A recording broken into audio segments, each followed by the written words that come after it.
La base scientifique, les hippocratistes, en sigle BCH, fait référence à une installation sur différents lieux dédiés à la recherche scientifique. Et celle-ci joue un rôle très important dans la coopération qui vise la complémentarité entre différents corps médicaux.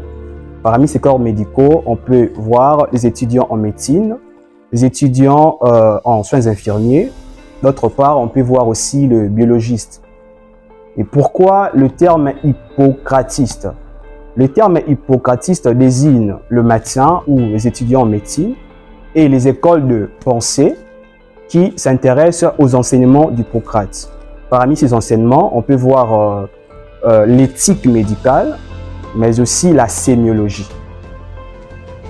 L'objectif ultime de la BCH, c'est créer un réseau qui va permettre de rassembler tous les corps médicaux provenant de la BCH pour un but d'accentuer les travaux concernant la recherche en santé. Nous recrutons les nouveaux venus de la faculté de médecine pour les aider ou encore les initier de la compréhension globale en matière de santé.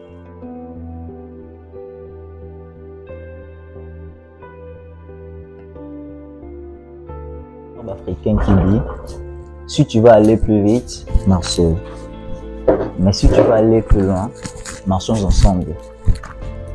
Bon, je me rappelle, c'était en ma première année à l'université. Il y a un ami au nom de Jérémy Kabonge. Un jour, on s'était mis côte à côte. Il y avait mon écriteur et son écriteur qui était là.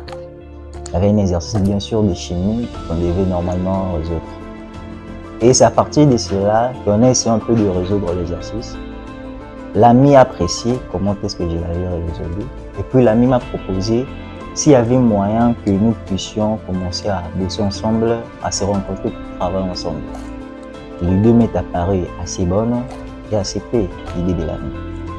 Après de temps, l'ami venant me présentait encore deux autres personnes qui voulaient se joindre à nous, entre autres Sami Kinzundo et Ben Kifuni.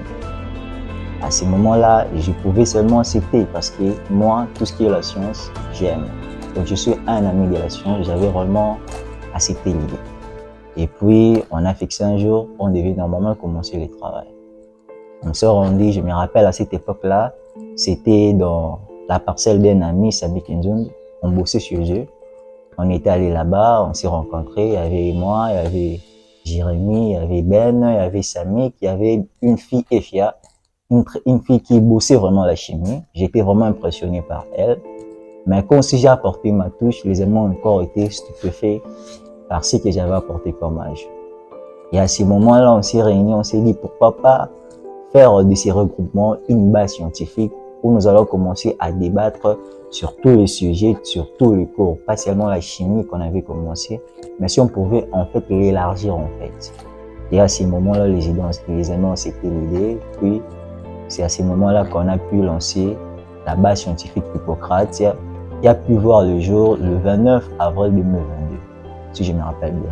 C'est à partir de ces 5 personnes-là que je citais que les autres nous ont rejoints, entre autres David Mafolo, par les canaux de Ben Kifembe, Yahi Daniela Mawa par mon canal, et tout tant d'autres personnes. Si j'ai une bonne mémoire, en G1, on a fini l'année au nombre de 17. Et puis en deuxième année, nous avons lancé les recrutements pour les autres. Et c'est à ce moment-là que tant d'autres personnes sont venues nous joindre. Et tout est parti, tout a commencé. On a commencé à travailler, des moments intenses de travail. C'était vraiment une belle aventure. C'est vraiment une belle aventure qui se passe jusqu'aujourd'hui au sein de notre base. On s'était dit en G3, ou bien en B3, pourquoi pas élargir encore la vision, que ça ne puisse pas être seulement un groupe d'études où on va commencer à débattre, mais on puisse intégrer aussi d'autres personnes, d'autres promotions, d'autres personnels de santé. Et c'est à ce moment-là qu'en B3, nous avons encore instauré l'idée d'élargir le groupe, que ça puisse devenir une plateforme. Et nous voici maintenant en B3, nous avons déjà recruté les amis de L1 pour les encadrements, d'autres médecins pour venir nous aider, ainsi de suite. Voilà comment est-ce qu'a débuté la base scientifique Hippocrate et où est-ce que nous en sommes à nos jours.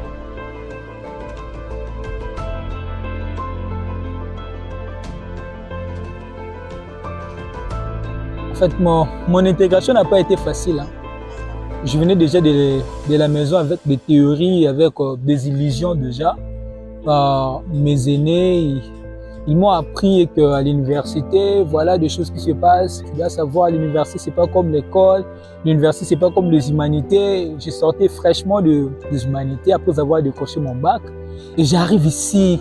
C'était pas facile pour moi de côtoyer déjà les gens.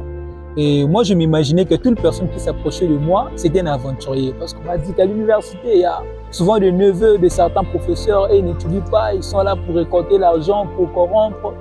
Alors, toi, on t'envoie là-bas pour bosser, tu dois travailler. Alors, c'est un peu ce qui me refroidissait de me joindre avec certains amis pour créer un groupe. Alors, je n'oublierai pas un jour un ami au nom de Ben Kifwembe, c'est lui qui m'a invité d'ailleurs. Il m'a dit qu'il y a un groupe des étudiants, nous sommes en train de bosser, alors ta façon d'être, je crois que tu as une place là-bas. Moi j'avais des doutes jusque-là. Et après quelques semaines de concertation, le Saint-Esprit m'a vraiment convaincu que j'avais ma place. Et quand je suis arrivé, déjà au premier contact, j'ai rencontré déjà les amis. À cette époque-là, il y avait Jérémy, il y avait Efia, il y avait Samy et il y avait aussi Ben, même la personne qui a facilité le chemin pour moi quand je sois impliqué dans ce groupe. Et quand je suis arrivé, ils m'ont vraiment bien accueilli. Depuis ces jours-là, je me suis vraiment senti dans une famille. Alors je dirais que ce groupe n'est pas seulement un groupe de titres, mais c'est vraiment une famille. Vous allez comprendre qu'au-delà de la science qui nous réunit, on sent une certaine chose qui est derrière en fait, cette motivation scientifique que nous avons. Et c'est depuis ce jour-là qu'on a commencé à travailler, après plusieurs intégrations de certaines personnes. Et pendant ces moments, c'est important de signaler qu'on travaille dans la discrétion. Parce que l'université, c'est pas comme l'humanité, comme je l'ai dit. On n'était pas censé voilà, de nous afficher, de montrer aussi à cela, à certaines personnes qui nous sommes, et surtout que nous sommes dans une province voilà, qui n'est pas voilà, la nôtre. Et c'était pas vraiment facile pour nous. Alors, on devait se cacher à un moment donné, travailler, jusqu'à ce que plus tard, on pourra voilà, sortir. Je crois que c'est un peu ça.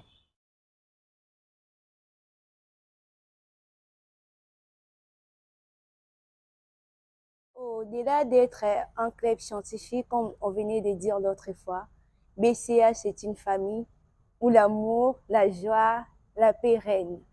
À chaque fois qu'on se réunit, on se taquine, il y a des humours, on se dit des choses vraiment, même si tu étais stressé, quand tu te retrouves dedans, tu es vraiment dans la joie.